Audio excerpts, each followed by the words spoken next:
Janata media వారికి ఆంధ్రప్రదేశ్ రాష్ట్ర ప్రజలకి అందరికీ దసరా శుభాకాంక్షలు.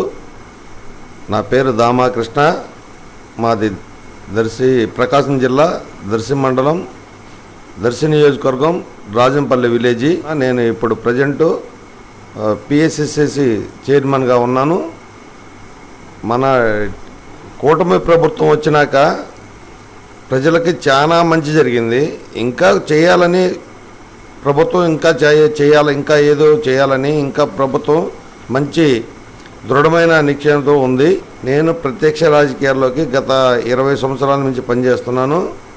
నేను చంద్రబాబు నాయుడు, ఎన్టీఆర్ టైం నుంచి పనిచేస్తున్నాను. నేను మామూలుగా ఈ విలేజ్లో నేను అగ్రెసివ్గా తిరుగుతాను. పార్టీ తరపున కానీ మామూలుగా మంచి పని చేయడానికి. కానీ నేను ఇప్పుడు మన ఈ కూటమి ప్రభుత్వం వచ్చినాక 2 రోడ్లు పోసాను, 30 లక్షల సిమెంట్ రోడ్లు వేయించాము, మట్టి రోడ్లు మట్టి రోడ్లు పోయించాము. ప్రతి ఒక్కరికి 2,000 నుంచి 3,000 నుంచి 4,000 రూపాయలు పింఛన్ ఇస్తున్నాం. వికలాంగులకు 6,000 ఇస్తున్నాం. ఇవన్నీ కూటమి ప్రభుత్వం చాలా గొప్ప పనులు చేసింది. మళ్ళీ నిన్న మన మహిళలకు కూడా ఫ్రీ బస్ సర్వీస్ అందిస్తుంది. ఈ సూపర్ 6 పథకాల్లో మొత్తం పథకాలన్నీ అందినాయి. ఇంకొక పథకమే ఉంది, అది కూడా చేయడానికి తొందరలో గవర్నమెంట్ నిర్ణయం తీసుకుంది. రేపు దసరా రోజున ఆటో వాళ్ళకు కూడా 1,500 కాడికి 15,000 వేస్తుంది. చెప్పినవే కాకుండా చెప్పనివి కూడా కూటమి ప్రభుత్వం చేస్తుంది. ప్రజల్లో మంచి స్పందన ఉంది. అలా అని కార్యకర్తలకు కొంచెం ఆదుకోవాలి కార్యకర్తలని. ప్రజలకైతే కూటమి ప్రభుత్వం గత ప్రభుత్వం కన్నా నక్కకి నాగలోకానికి ఉన్నంత తేడా చూపించింది. ఇప్పుడైనా రేపు లోకల్ బాడీలు వచ్చినా అన్నిట్లో కూటమి ప్రభుత్వం ఘన విజయం సాధిస్తుంది. కూటమి ప్రభుత్వం చేసే మంచి పనులే కూటమి ప్రభుత్వానికి శ్రీరామ రక్ష. గత ప్రభుత్వంలో ఏ పని చేసినా అన్నీ బొమ్మలు వేసుకునేవాళ్ళు. పాస్బుక్లో బొమ్మలు, పిల్లల టైలో బొమ్మలు, బెల్ట్లో బొమ్మలు, స్కూల్ బ్యాగులు బొమ్మలు ఉండేవి. ఇవాళ ఎక్కడైనా ఏమి బొమ్మలు కానీ ఇట్లాంటి ఏమి లేకుండా రాజకీయాలు అతీతంగా మంచి పనులు చేస్తూ కూటమి ప్రభుత్వం మన్నన పొందుతుంది. ఇప్పుడు గత ప్రభుత్వం చేసిన విన్యాసానికి అది నాశనం చేసిపోయింది రాష్ట్రాన్ని.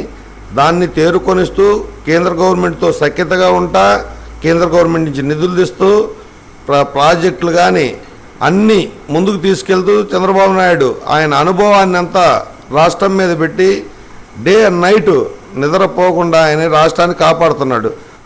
నాయకుడు అంటే లోకేష్ లాగా ఉండాలా అనేటట్టుగా నిరూపించాడు లోకేష్. అలానే జనాల్లో కూడా ఏది చేయాలి, ఇంకా మంచి చేయాలని తపనున్న నాయకులు చంద్రబాబు నాయుడు కానీ, పవన్ కళ్యాణ్ కానీ, లోకేష్ కానీ ఇంకా జనానికి మనం ఏదో చేయాలి. ఇంకా మనకు రాష్ట్రం లోడ్ బడ్జెట్ ఉన్నా కేంద్రం నుంచి ఒప్పించి నిధులు తెచ్చి ఇవాళ దసరా పండుగ సందర్భంగా ఇంటికి 40 పైసలు తగ్గిస్తున్నారు కరెంటు బిల్లు. జనాలకి దసరా రాకముందే ప్రజలందరికీ మంచి వరం ఇచ్చాడు. ఇప్పుడు ఇక్కడున్న రోడ్లు కానీ అంతకుముందు అంతా గుంతలమై ఉండేవి. ఇప్పుడు రోడ్లు బ్రహ్మాండంగా బాగుపడ్డాయి. ప్రతి రోడ్లు ఊర్లో గ్రామంలో ఉన్న రోడ్లు మొత్తం ఇప్పుడు 99% బాగుపడ్డాయి. ఇంకా ఏదైనా 1% 2% అప్పుడు ఉన్న బొంతలు అన్నీ బూడ్చుకుంటా నీట్గా రోడ్లు వేసుకుంటా గవర్నమెంట్ అలా అభివృద్ధి చేస్తుంది. అదే కాకుండా ఇప్పుడు పిల్లలు చదువుకున్న వాళ్ళకి ఉద్యోగాలు లేక గత 5 సంవత్సరాల నుంచి పిల్లలు ఇబ్బంది పడుతున్నారు.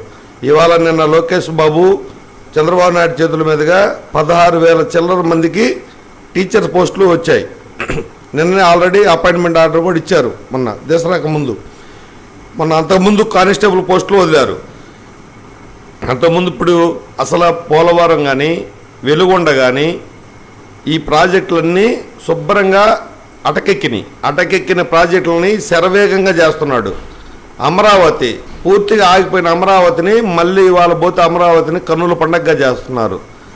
ఇలా రాష్ట్రానికి పెట్టుబడులు అంతకుముందు ఉన్న కంపెనీలన్నీ వెళ్ళిపోయినాయి. ఇవాళ కొత్త కంపెనీలు తీసుకొచ్చి లక్షల కోట్ల పెట్టుబడితోటి కొత్త కంపెనీలు తీసుకొచ్చి రాష్ట్రంలో శరవేగంగా ముందుకు నడుపుతున్నారు కూటమి ప్రభుత్వం. పవన్ కళ్యాణ్ గారి సహకారం, మోడీ గారి సహకారం, చంద్రబాబు నాయుడు అనుభవంతో ఇలా రాష్ట్రాన్ని శరవేగంగా ముందుకు నడుపుతున్నాడు. గత ప్రభుత్వం మోడీ కాడికి పోయి ఏదన్నా ఒక్క నిధి తీసుకురావడానికి వల్ల కాల. ఎందుకు కాలేదంటే అతనుకున్న కేసుల భయం. అక్కడ పోయి ఏం అడిగి తీసుకురాలేడు.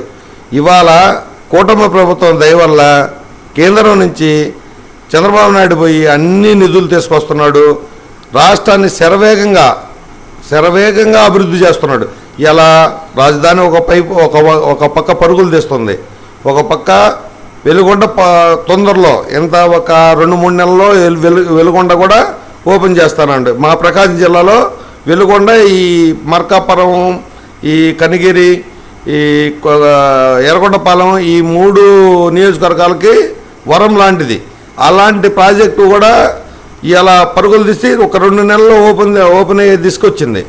అలాగే పోలవరము అంతకుముందు అసలు వాళ్ళకి వాళ్ళకి అసలు తెలియదు. పోలవరం అంటే ఏదో మాట్లాడేవాళ్ళు, 1 సంవత్సరంలో పూర్తి చేస్తామన్నారు.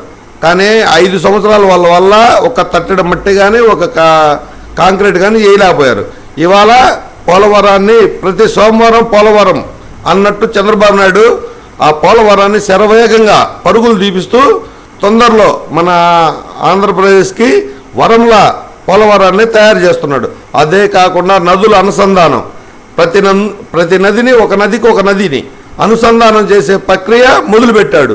ఆయన అపర భగీరథుడిగా పేరు పొందాలని మేము కూడా ఆశిస్తున్నాం. ఆయన అడుగులు కూడా అదే దిశగా పూర్తిగా ప్రయాణిస్తున్నాయి. ఇప్పుడు మరి కార్యకర్తలు గత 5 ఏళ్లలో ఎన్నో కష్ట నష్టాలు, కేసులు, భయభ్రాంతులయ్యి పెద్ద నాయకులు కూడా తిరగలేని పరిస్థితుల్లో కూడా కార్యకర్తలు ధైర్యంగా నిలబడి పార్టీని అధికారంలో తీసుకొచ్చారు. మరి కార్యకర్తల సమస్యలు ఏమున్నాయి? మరి మీరు ఒక సీనియర్ నాయకులుగా కార్యకర్తలు ఎదుర్కొంటున్న సమస్యల మీద ముఖ్యంగా. అలా అని కార్యకర్తలని ఏమి గాలికేం వదిలేయట్లా పార్టీ. కార్యకర్తలకి తగిన గౌరవం ఇస్తుంది. కార్యకర్తలకి గౌరవమే కావాల్సింది.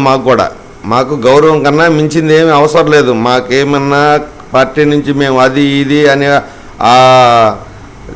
వైసీపీ పార్టీ వాళ్ళలా మేము శాడిజంగా ఉండే కార్యకర్తలం కాదు. మాకు కావాల్సింది గౌరవం కావాలి. ప్రజల్లో మా పార్టీ చేసే పనులే మాకు గౌరవం.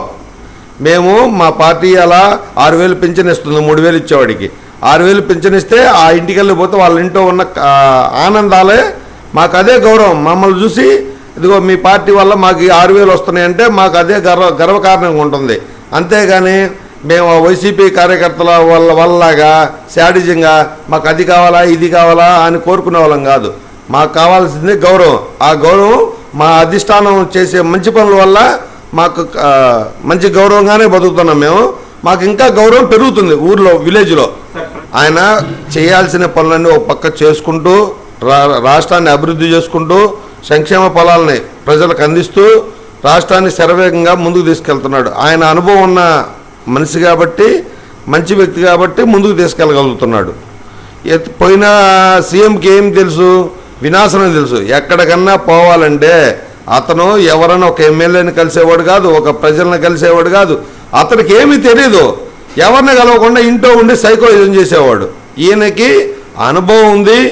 24లో 18 గంటలు నిద్రపోకుండా కష్టపడి కాదు, ఇష్టంగా పనిచేస్తాడు. కష్టపడి చేయట్లే. ఆయన ఇష్టంగా ప్రజలకి ఈ రాష్ట్రానికి నేను ఇంకా చేయాలి, రాష్ట్రాన్ని ఎక్కడికో తీసుకుపోవాలని కష్టంగా చేస్తే బాధగా ఉంటుంది. ఆయన ఇష్టంగా చేస్తాడు. ఆయన ఏదైనా ఇష్టంగా చేయబట్టే రాష్ట్రాన్ని ఇంత ముందుగా చాలా మైండ్ సెట్ చాలా దూరం ఆలోచించి ఒక 20 సంవత్సరాల నాడు 20 సంవత్సరాల తర్వాత ఏం జరుగుద్దో అనేది ఇప్పుడే ఆయన ఊహాజనితంగా ఆలోచించి అంత ముందుగా జనాన్ని తీసుకెళ్తున్నాడు. ఆయన విజనరే ఈ రాష్ట్రానికి శ్రీరామ రక్ష.